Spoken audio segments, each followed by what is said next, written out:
Hey guys, welcome back to Level 6 Math. I'm Mr. C with our Saxon Math lesson 119, finding a whole number when a fraction is known. Now, I love this lesson because this is really going to prepare you for math that you'll do in future years. Way back in lesson, I think it was 60, we did unknown problems, but we did it by creating a ratio box and drawing pictures. This is the mathematical way to do it, and in my opinion, it makes a lot more sense to do it this way.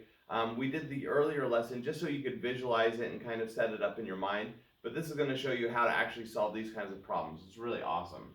So if we have a problem like this, again, before we did this in a ratio box, 30% of football fans in the stadium are waving team banners.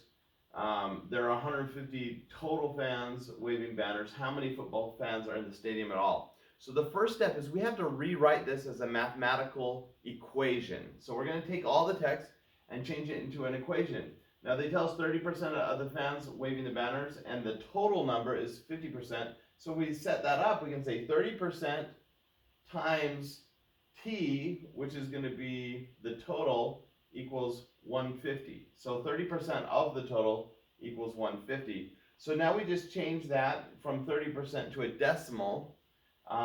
So 0.3, 30, remember 30 over 100 would be 0.3, and then equals 150. Now if we want to isolate the variable, to get t by itself, we just have to divide both sides by 0.3. So we're taking 150 and dividing that by 0.3.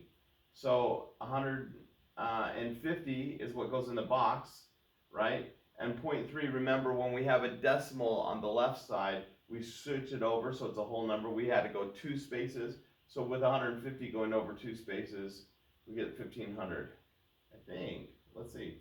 150.3. Oh yeah, because we're only moving 1 space.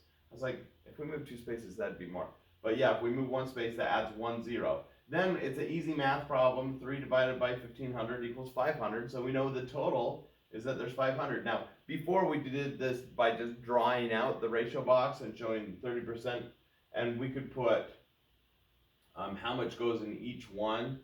So there'd be 50 in each box, 10 total boxes. We're not doing that today. We're just writing the equation and solving it. So let's try this one.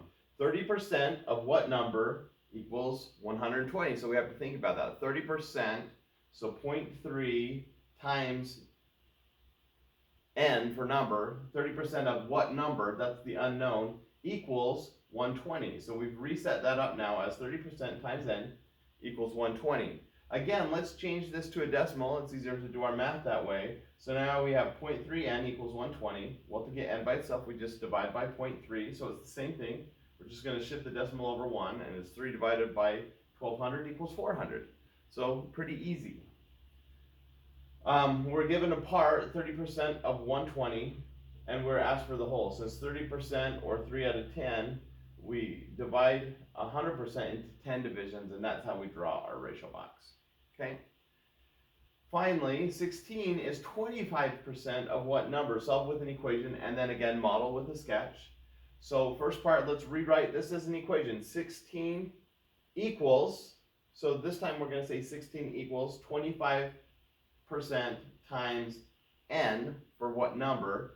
And so 16 equals 25% n, or we could do 0.4n. Now, here they're going to show what happens if we change this to a fraction instead of a decimal. So we can just do 25% times n equals 16. They're just switching the order here, and then rewriting that 25% as 1/4 n.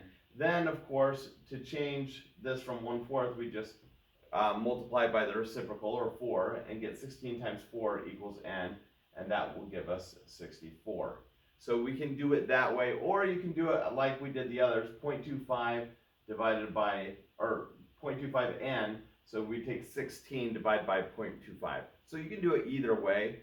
Either way, you're going to get 64. Now to draw this up, we're giving the part and ask for the whole. Since 25% is 1/4 of the model, we need to have 4 parts and make those 16 be the 25%. So that's it. Good luck with your homework. Bye-bye.